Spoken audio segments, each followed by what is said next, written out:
Welcome back to the Joseph Graham Show. Today I'm super excited to have Cheyenne Hawks with me. Now, we had Chip Harper on, I want to say a couple months ago, really good friend of mine. He said, you need to talk to Cheyenne. In fact, I was like, Chip, who do you know that I don't know that I need to talk to? And you were his first person. So, because this is kind of like a first date, for lack of terms, getting to know each other, however you want to term it, tell us a little bit about yourself and who you help and what you do.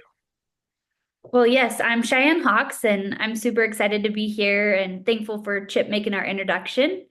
A little bit about me. In 2011, I went through yoga teacher training, and I would say it completely changed the way I saw the world. And more than anything, it changed how much I wanted to make a difference in the world. When I finished my teacher training, I kind of left with this mentality of I've got to heal the world. And teacher after teacher said, work on yourself first, and then you can help others. And so I feel like over the last, 20 years, I've been on this transition of how do I do that and how do I make a difference in a tangible way that you can actually anyone can do. It doesn't have to be yoga, and so that's what I've been working on. No, I love that because I looked at your page and all you do way more than that. So you're being a little shy here. So I'm gonna push it. I see you have like a group that helps with sobriety. I know you do retreats and other stuff like that. But let's dig into the heart of what you were talking about here. You said you have a heart to help people, and did you find that when you started doing yoga, or have you always had a heart to like want to help people? I've always had a heart to want to help people and bring community together.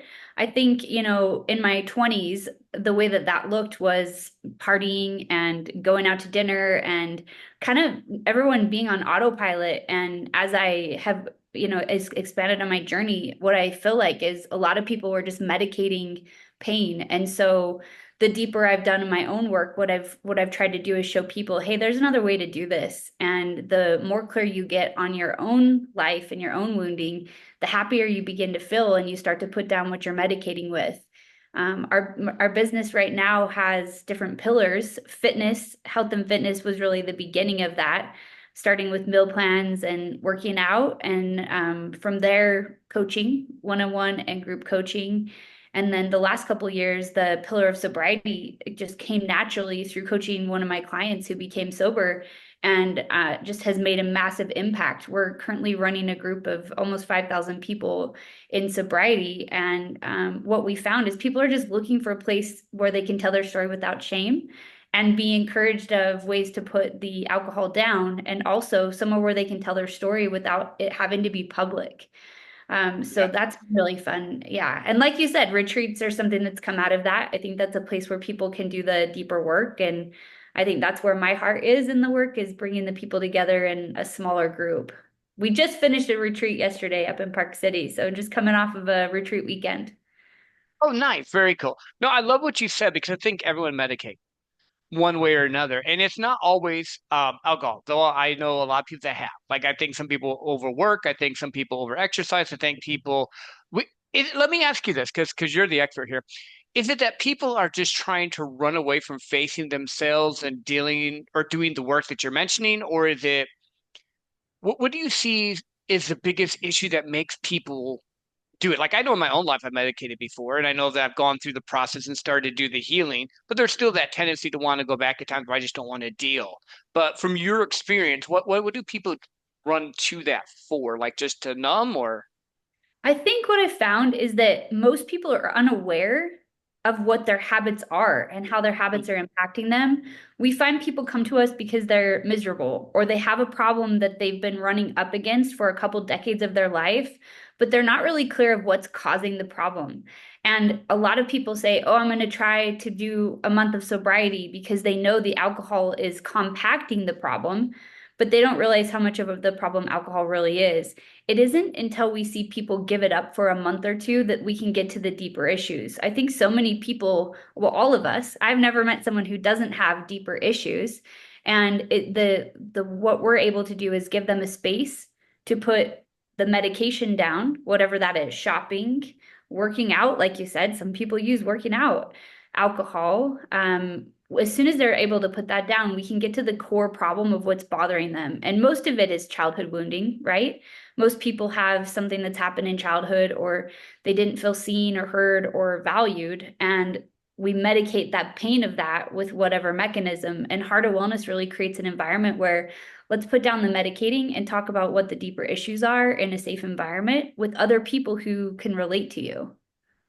Now, do you primarily work with women or men or both, or how does it work? Because normally, in my experience, women are a little bit easier at opening up, and us men, we're just going to go be grumpy and try and fix it ourselves. Normally, I'm not saying all the time, but I think more women gravitate to what we're doing, but we are welcome. Anyone is welcome in our community. It doesn't really matter what the demographic is or what age.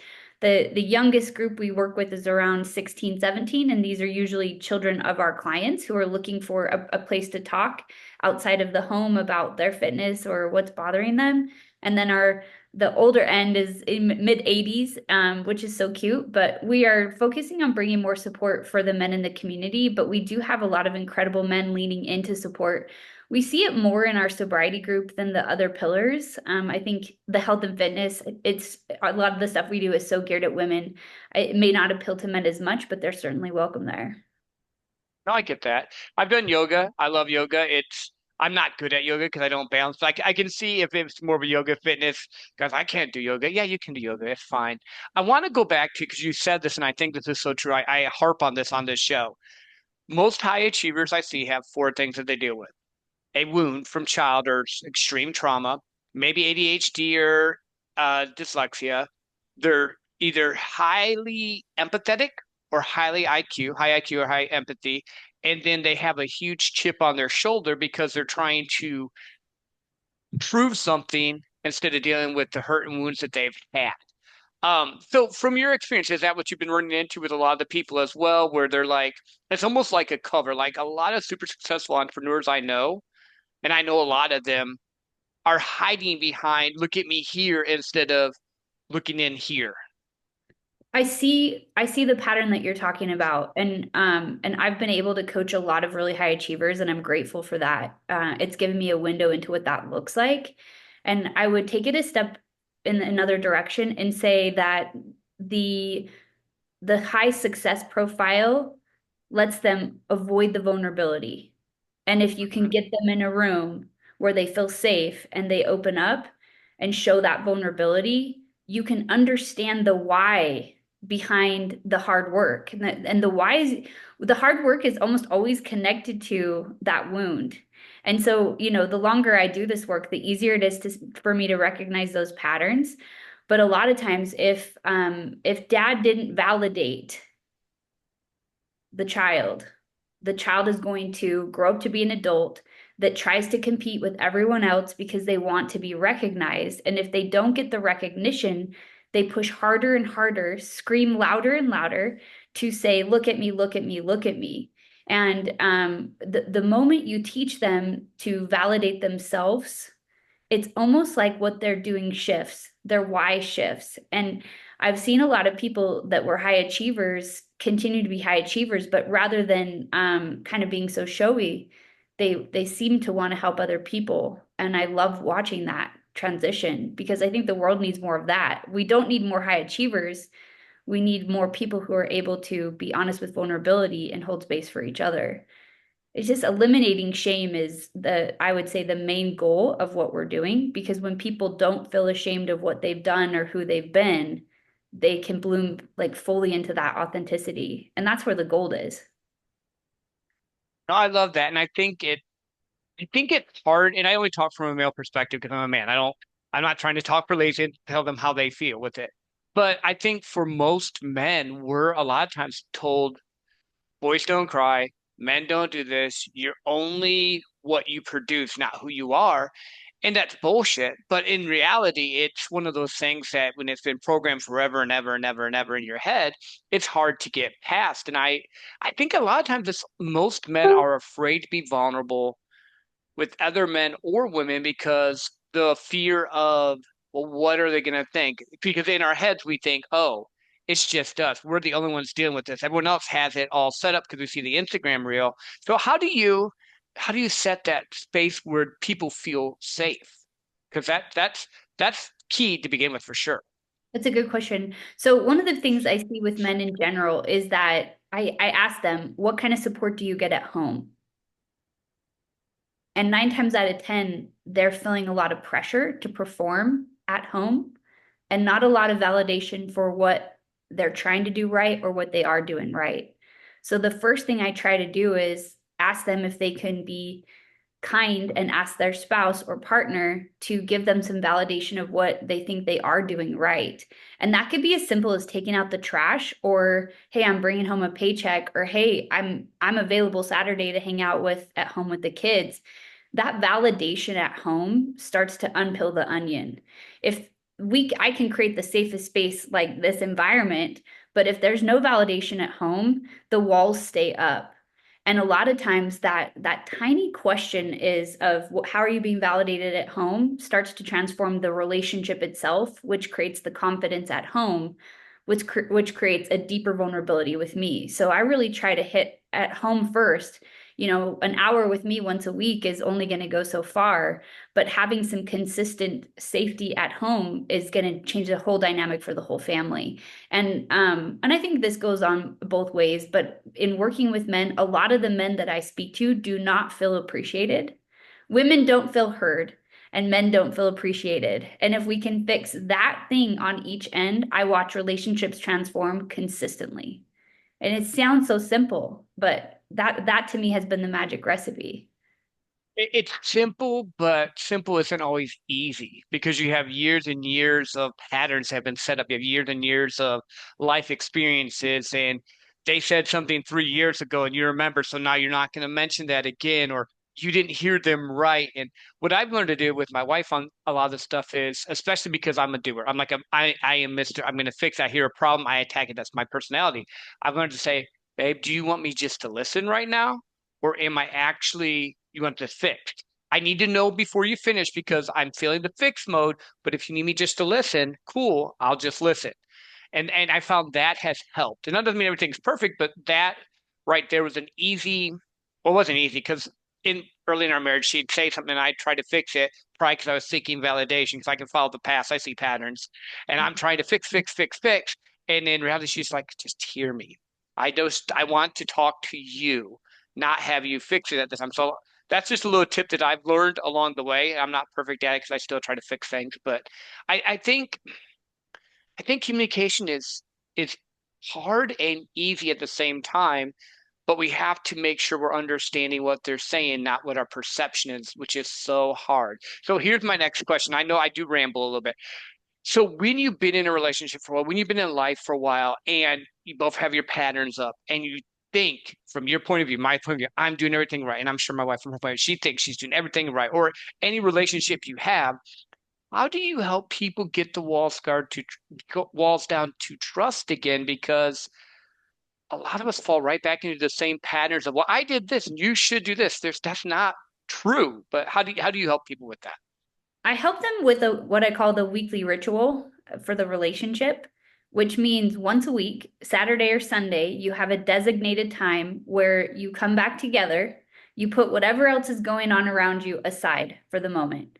You each tell the other person one thing you did right that week.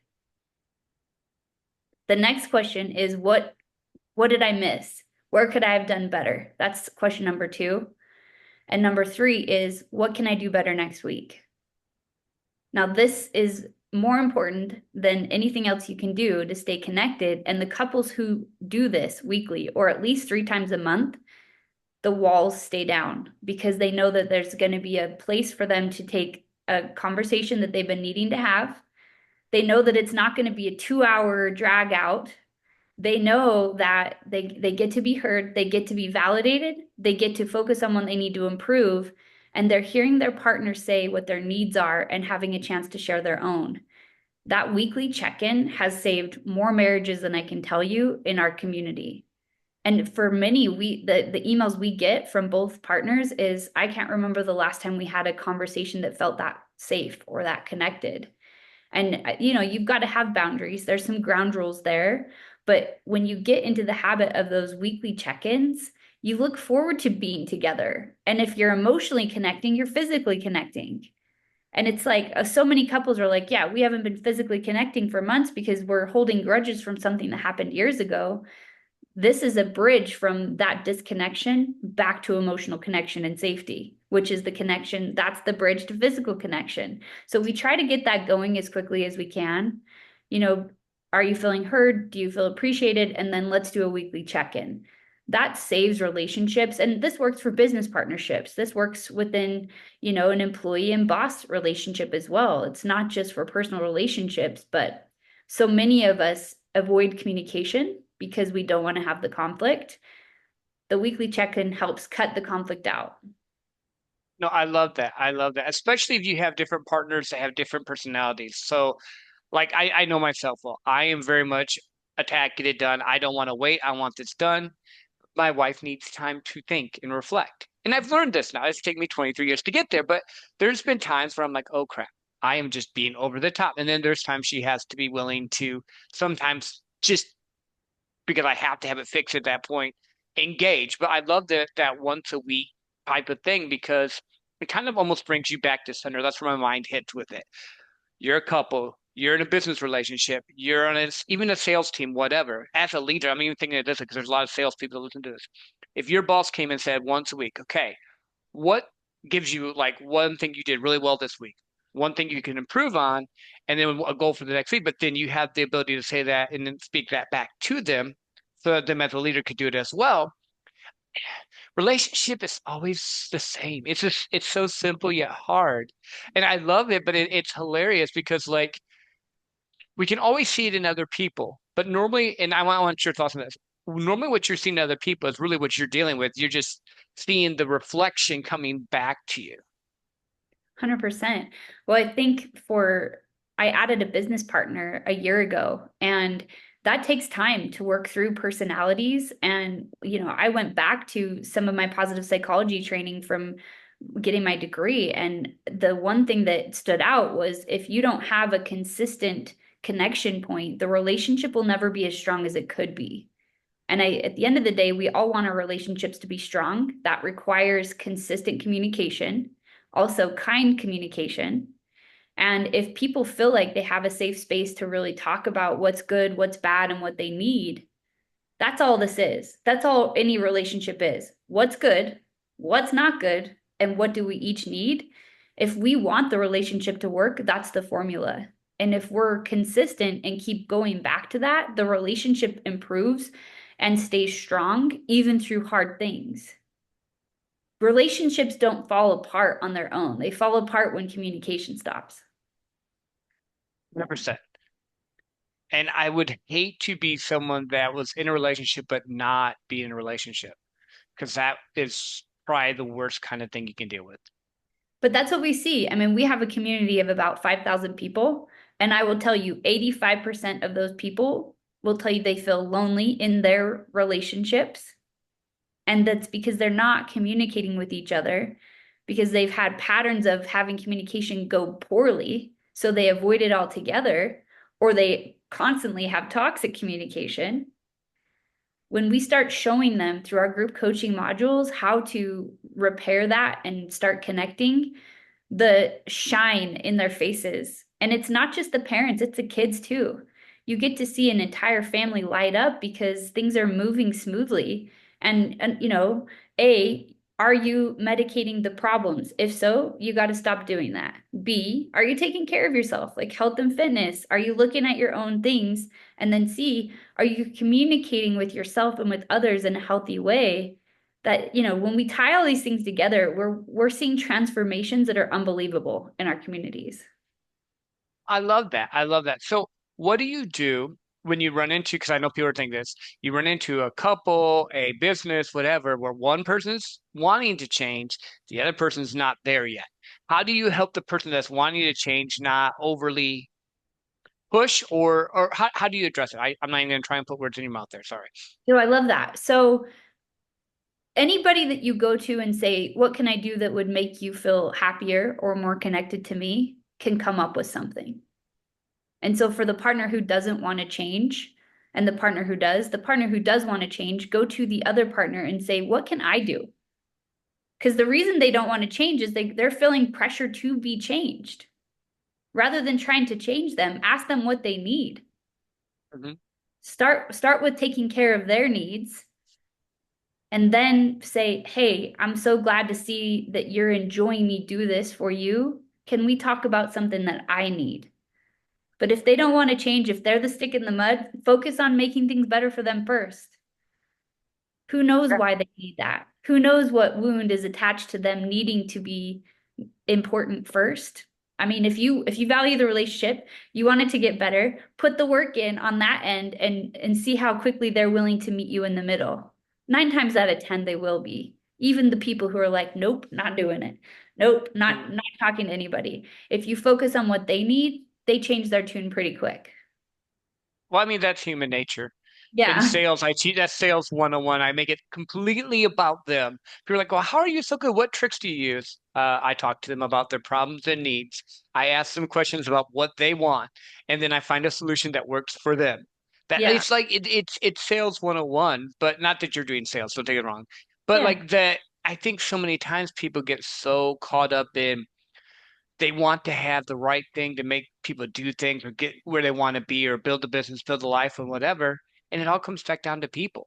How you treat them, how you make them feel, seen, felt, and heard are keys to any relationship. So no, I love that. It's funny just seeing the different patterns because again, I'm in the sales world. You're in the healing world for lack of better terms. I don't know how you would say. I'm just gonna say you're in the healing world.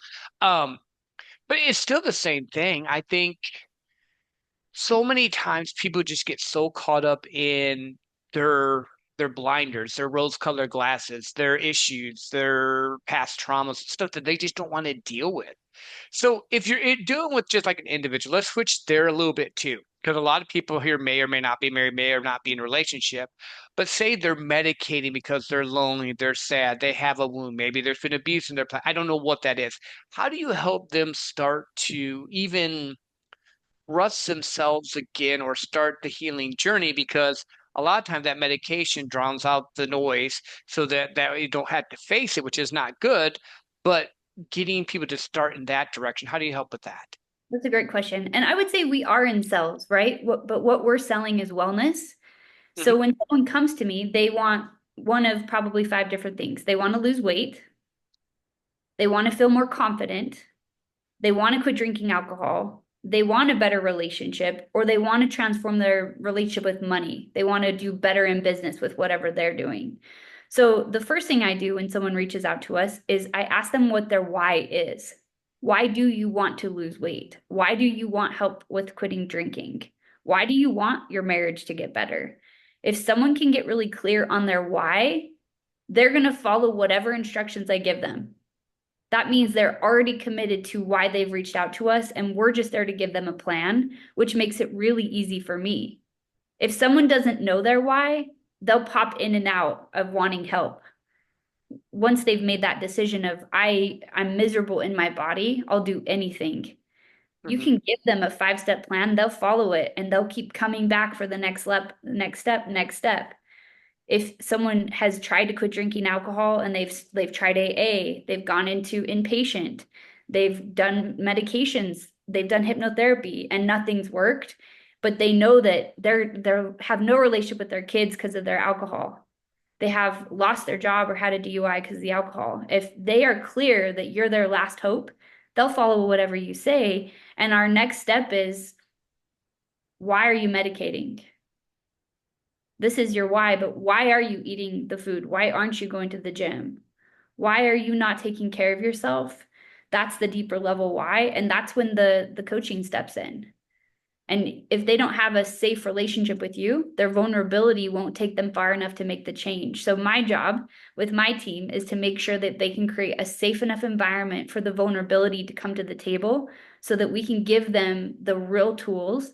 And sometimes that's going to be a therapist, right? Sometimes people are going to share stuff with us that's outside of our box, but Hmm. us giving them a plan of the next level of help has helped our community continue to transform.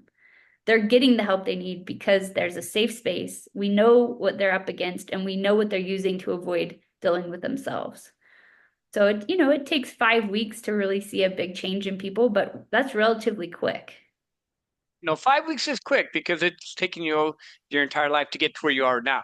I think so many times people are like, well, it's going to be hard, or they don't want to deal with it. They don't want to face it yet. But I think you said the key when the I'll put it in the funny term that they always say, the teacher appears when the student is ready. But that is so true. You have to be ready to make the changes. I know with me, it took me a long time before I went and got help from someone. I know I have a bunch of stuff from my past I had to deal with, and I finally got to a point where I found someone that I could trust, that was like you said, a safe space, and we could talk about stuff from my past, so I could start dealing with me, so that I could actually develop everything else around me. But I think for men, for sure, it's just still super hard for them to get to that point of vulnerability because they don't want to seem weak. But, and I think you'll agree with this, it's actually not weak to ask for help. It's weakness to hide and just try to medicate or run away and not fix the issue. We focus on empowering people. I think you nailed it on the head. Like men do not want to feel weak. And if they're not getting validated at home, they definitely don't feel as strong as they could be feeling. And so I try to identify some key features in every single person I meet that they're already doing really well at. And I try to empower them really early on and say, listen, this is what's going really well. And if you're not getting the validation at work or at home or with your friends, that this is well, I need you to talk about needing that validation so that they can start to empower themselves.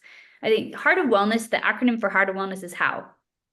If you can tell me your why did you call me? Why do you need help? What do you need help with? I can tell you how to do it.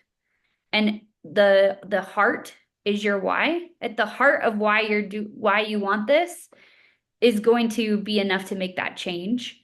I think men that reach out to us or that see what we're doing and they're interested, their why is there somewhere. And if I can get them to share it, we can give them a plan on how to make things better, no matter what's going on. But it's like as the human nature is that we have blinders on. We don't realize that every single person around us is struggling with something. And Hmm. the more we can witness that and hold space and be kind to each other, the quicker we feel connected and rise as a community. Honestly, Yeah, we're all in it together. We're all struggling. I've never met someone who wasn't. I love that. People, you should rewind this part because think of the most successful person you can think of right now. They have issues, they have stuff they're dealing with. It's not I think in the highlight reel of Instagram, of Facebook, of all this stuff, you only see the good and you only see, oh, I just made $1 million. Like I know people that have exited from $80 million companies and are miserable. And I know people that have maybe they make 80,000 a year and they're happy. Now I'm fine with both. Like I'm cool with people making as much money as they want, whatever life you want to live. That's not a money thing. But when people look at perception, all money does is enhance you, what you can do, your ability to do stuff.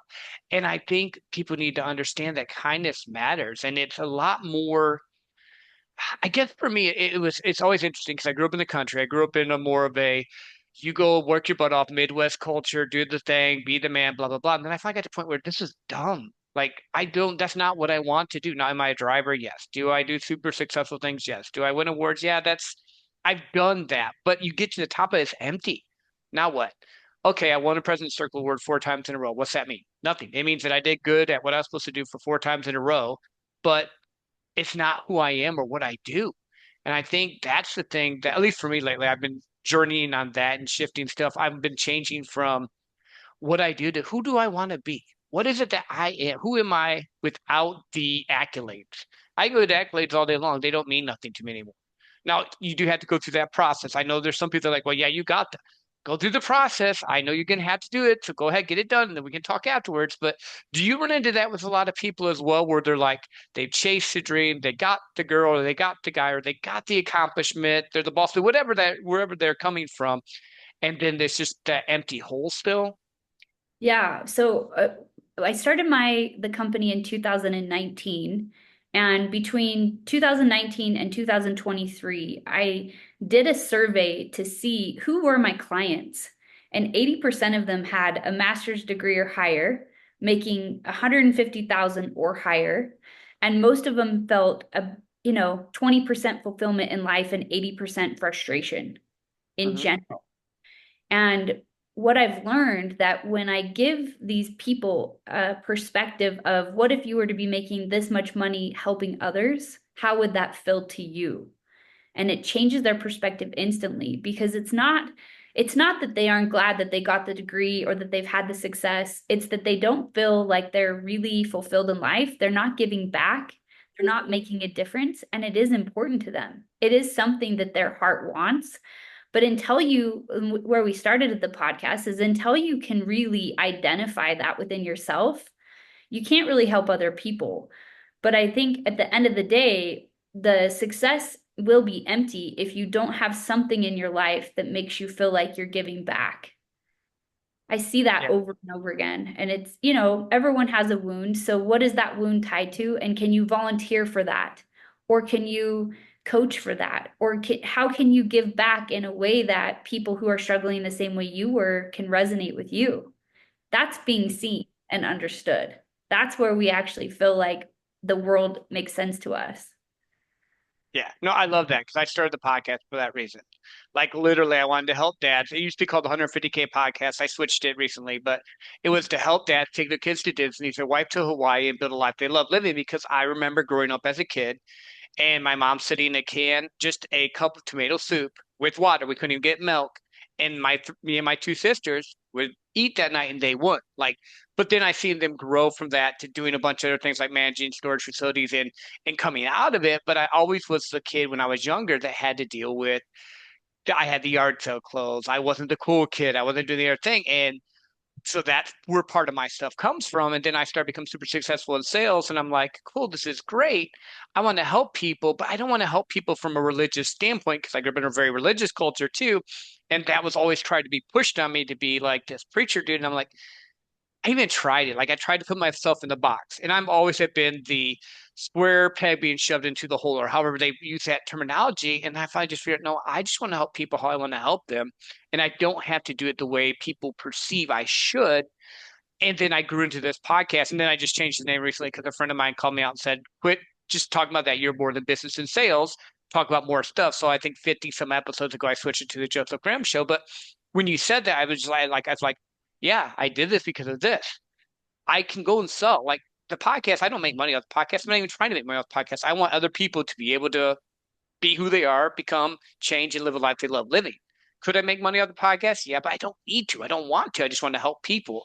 And I think that's the thing that, and I'm cool with making money, so don't take that wrong. But I think that just hit home with me because I'm very much, I want people to be happy and live a life that they love living and not have the burden of stuff that they're dealing with always hold them back or make them feel like they can't. So in my head, I'm like, oh, I'm the country boy from the wrong side of the tracks that couldn't have all this stuff when I was little, and I've done all this stuff. So if I can do it, you can do it.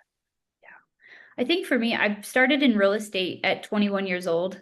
And by the time I was 30, I was at the top of my income bracket of what I ever thought I would make. Decided to move to California, just had finished yoga teacher training, and really realized that real estate and the transactions I was doing was not going to be fulfilling. In Hmm. fact, it didn't feel good in my nervous system. And the people I was dealing with, these people were incredibly wealthy and miserable.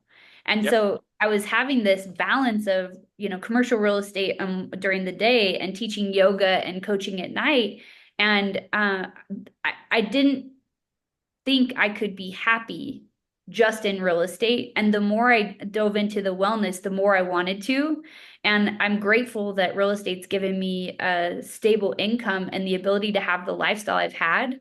But I knew, 15 years ago that that wasn't enough to emotionally fulfill me. And being around such high profile people and thinking, growing up thinking like wealth is it, and being around these wealthy people and seeing how miserable they were and how miserable their relationships were, I knew that there had to be something more. And now I'm moving into a space where the income for Heart of Wellness is is hand to hand with the real estate income and the potential. And it's, I can't help but hope that our world, or hopefully the US, is going to lean into taking better care of ourselves, taking better care of each other, and letting that be a way for people to make a living, and letting success be as high as you can imagine, but through wellness.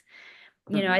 I think if we can lean towards that and less on like fancy sports cars and million-dollar homes, we can all have success, but success is not just defined by the bank account. It can be, like you said. It's just, I think finding that balance, if you've made it financially and you're miserable, you haven't made it. Hmm. Yeah. No, I love that. You can be rich and not be happy, but to have true wealth is fulfilling life.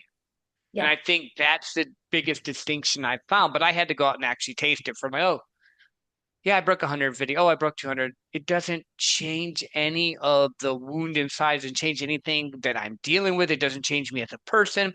And then I just went on this long spiritual journey of looking at different stuff and finding what worked for me. Because another thing I love doing, which is kind of funny and out there for most people, I like to challenge my beliefs. Like, why do I believe this? Why is it that I follow the Christian faith? Now, am I Christian? Yes, but I've challenged it for years. But I'm not like this is the only way. And I get a lot of flack from people that are Christians because I say, well, I think God's bigger than what you think. And just because it works for you doesn't mean it works for everybody. That's fine. I don't care what you think there. You can decide what works for you. And I think so many times people are afraid to challenge it because it takes their worldview down. But is it really your worldview if you grew up in it? That's just like that. That just clicked when you said that because I think we need healing. I think we need more. I keep calling you a healer. I know. I think we need more healing in the world. I really do. I think there's too much of us versus them from any which way you look instead of we're all humans. We all want to take care of our families. We all want the best for our families. We all want to live a fulfilled life. But there's no rules beside that.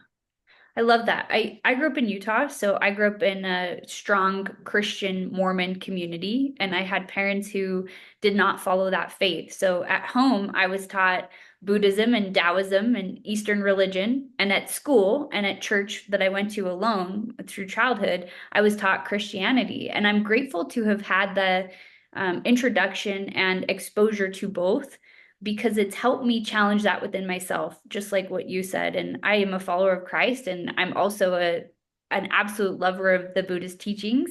And I think that when we can find the cohesivity in both, we become more loving towards our neighbors for real.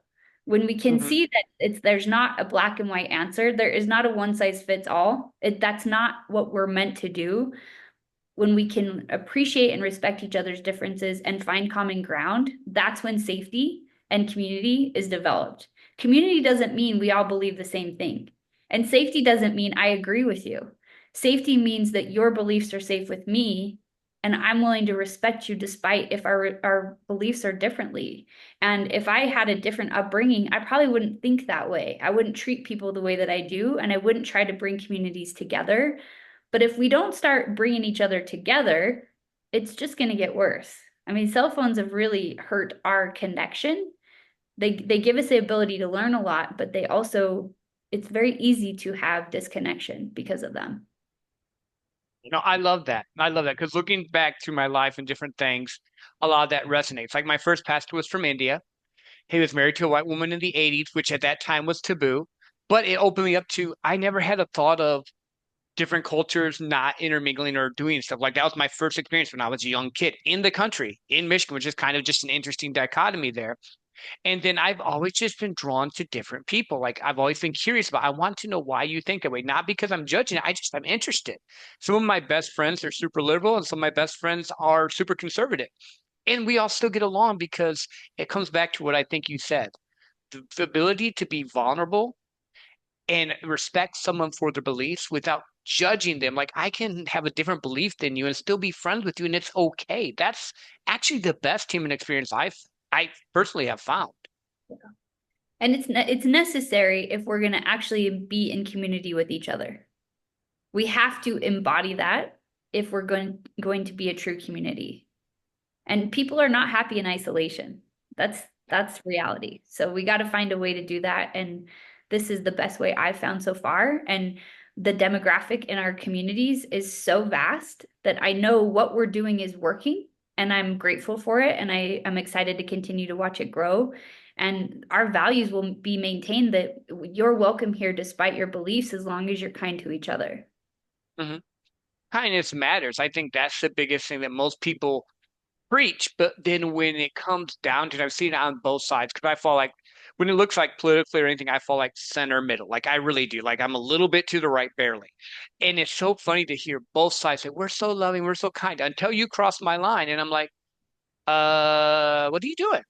What are you doing? And it's just interesting to me. And I think in reality, you have to get to the point where, well, let me ask you this. Is it that they're just not confident in themselves, so they're hiding behind the mask of their faith, religion, political association, sports team, whatever? Well, maybe not sports team, but I think it's a good question. So I think it's a lack of understanding one another. If you were to put 100 people in a room with different beliefs and pair them up for 10 minutes and ask them to tell each other about the other person and find some type of common ground, that exercise would change the way they saw these differences in political beliefs, religious beliefs. It's just a lack of exposure to people who are different than you and a lack of understanding the humanity of the differences.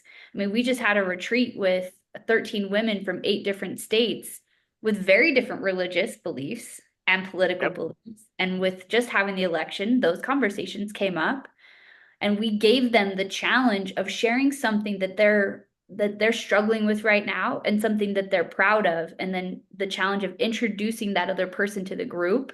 There wasn't a dry eye, and I intentionally placed people together with different religious and political beliefs to show what I'm talking about. It's just that we're not going out in the world and trying to sit with people who are different than we are, but if we do, it really dissolves these barriers that are being created by who? Hmm. Our For what? echo chambers. But yeah, for what? But for what benefit? I mean, the connection to someone else's heart is 5 minutes and a conversation about what are you struggling with. That's all Hmm. it takes. Yeah. No, I love that. Like, I love that so much. And it's so, especially because we just had the election like we talked about and all the different craziness. And I'm just like, I, again, maybe it's just the weirdness of who I am or what I like to do, but like, I literally will listen to both sides on purpose. I'll go to MSNBC and Fox. I can hear both sides. I'll talk to different people from different groups because I want to know, why do you think that way? Not judging it. It's your belief. I'm not like saying you're wrong or right in it. Like there's a few things. Like if you believe in killing, like just massively shooting people, yeah, I can disagree with you on that. But most of the stuff we don't care. Like we're just looking at it from a different angle of what we've been taught. Yeah, 100%. Well, most of us just want to feel like we belong. I think that's the most important part to focus on is that every single person I've ever talked to just wants to belong. But the way to belong is to make other people feel that they belong. And we're Hmm. waiting for someone else to do that. Guess what? Newsflash, nobody's going to do that for you. You've got to create that for yourself. And when you create that for yourself, you organically create that for others. The Hmm. more we can do that, the more there's unity wherever we are. We can't touch the entire world in one day, obviously. But if we can create unity around us and help those people create it around them, that's how it grows. I mean, we've got people, community members all across the US, into Canada, into Europe. I mean, it's growing and they all have these moments with each other where they show compassion regardless of the belief system. I'm witnessing this on a weekly basis in our meetings. It's possible, but it's got to start with one person who really believes that belonging begins with me saying, "Hey, Joseph, you belong with me. I like you. We might be a little different. We might think differently. You belong with me, and I love hearing your perspective to help me grow." That's how it starts. Yeah, no, I love that. I love that. I'm going thinking of the whole conversation we talked about in the beginning. What's one thing I did right? What's one thing I can improve on? What's one thing next week that you need me to do? But you caveat that with being the one willing to engage with it and say, hey, Cheyenne, here's the thing. I want this to work and I want us to connect. So, what's one thing that I can do better to help us connect from your point of view? And then listen and apply. That's the Yep. thing. You can't get to put the rules on because that's the one thing that I've seen happen before that people, if you're going to do this, you have to be willing to ask the question, but then actually be willing to do the question or to the best of your ability, not like you're being bound by them. But you know what I mean? I think there has to be that open flow back and forth. Yeah, you're right. I mean, it's you can meet weekly and have those conversations, but if you're not applying it, it's not going to get very far. But for most couples, it's a stretch even to get those weekly meetings in And over time, if you stay Mhm. consistent, I think people start to move in that direction. So even if you're trying this at work or home and it's not working yet, give it some time. I mean, for so many couples, they haven't had a positive, calm conversation in years. So it's not going to flip like a switch. But the more you try and the more the person that you're working with is trying, you'll see a change. You'll see a softening of hearts. Yeah. And don't be like, I asked you and you didn't do this. This is Yeah. not a license to fight. This is Yeah. a license to connect. Just want to Yeah. throw that out there. Now, I Invitation. know people are like, Yeah, invitation to connect, right? Like we sometimes we need an invitation to be connected to each other. This is an invitation to find space between my heart and yours where we meet in the middle there. yeah, no, I love that. Now, I know people are like going, where can we find this group she keeps talking about? So for people that are listening, and we're not done yet, but I always like to put it kind of in the middle. Where can they find you in your groups and what you do? So our website is heartofwellness.com, and you can find the pillars that we work on, which is health and fitness, sobriety, individual coaching, group coaching, retreats and events. We do 4 or 5 retreats a year. Those are really fun. And then we have supplements launching in the next couple weeks, which is exciting, which will be protein, collagen, anything health related. You're going to be able to find there. So heartofwellness.com. My Instagram is Shy Hawks, CHYHAWKS. You can follow my personal story and connect with me one-on-one. We do a 15-minute introduction call for anyone who's interested in wanting to learn more about what we do. And this is also an invitation if you're someone who wants to make a difference in the world. We're always looking for people to collaborate and help coach our groups. Our community is growing rapidly, and we could use a lot of support with what we're trying to do. And if you have the same mindset that community is where we need to head and vulnerability is something you want to help teach or share, we would love to have you be a part of what we're doing. I love that. And we'll definitely drop that in the show notes as well. Now, you mentioned like supplements and stuff like that. So let's go there a little bit because I know like a lot of people when they're getting rid of like say alcohol or a bad habit, their body needs support in certain ways. Is it when you say supplements, is this just health supplements? Is this more like CBD? I'm just asking what are you giving? Or I'll let you say it. Giving is not the right word. So we have protein. We have chocolate and vanilla protein that's powder. And Mhm. we have vegan and whey protein. And we believe that when you have 20 to 30 grams of protein per meal, your body is operating optimal. Most of us are too low on protein. It means we're low on energy. We're not getting the nutrients we need. So we created a supplement to add to whatever you're doing in your daily life. We have a shaker and protein. And for me, I'm 43, and so I've been studying aging and healthy aging. And the supplement I've added to my own routine that's made the biggest difference is collagen. I've noticed it with skin health, bone health, hair, nails. And I know that as I get older, osteoporosis, osteopenia are something I'm concerned with. And collagen combined with vitamin D is one of the best ways to combat that. So we have protein and collagen available right now. We have our eyes and hearts on some things for 2025, but we've already got that ready to sell, and we would love to share that with you.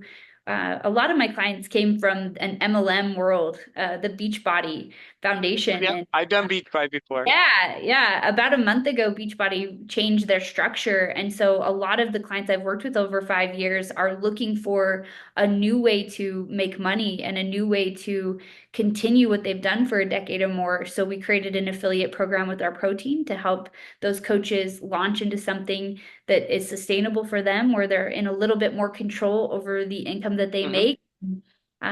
The product that we've worked with is incredible, and I've noticed a massive difference in my body in using it for the last 6 months, and I'm excited to share it with our community. I love that. I love Me that. too. So we will talk afterwards. I'm actually going to need to get some more protein. You may be hearing my pugs go nuts. I think someone knocked on the door or something. So I have 5 dogs. I have 6 dogs. I have 5 pugs and a black lab. We'll talk about that later. People on the show have heard about this all the time. But before I let you go, is there anything else, any words of wisdom, thoughts, ideas that maybe we haven't touched on that you wanted to leave our listeners with? I think the main thing I want to focus on is the transformation that's available in the retreat space. In 5 years of doing this, the most I've seen people change rapidly is in a retreat weekend. And I think the reason that is that it gives people an opportunity to disconnect from their busy lives and whatever's going on and really get to the root of their problems quicker. You can establish the same groundwork over 5 weeks of coaching that you can do in one weekend. And so that's really a big focus of mine as we go forward is creating more opportunities for people to dive in and do the deep work and get them on the right track quicker. There's nothing wrong with 5 weeks or 5 months of coaching to get to the bottom of it, but if we can help someone transform over a weekend, I that's really where my focus is heading. So, I love that. Cheyenne, thank you for being on the show. And thank for all you. you listening, here's a simple thing. Listen first, ask, apply, and do, and learn that at the end of the day, everyone else is human too, and they have the same thoughts, desires, and dreams that you do. So show kindness, grace, and mercy. And until next time, go and have an amazing day.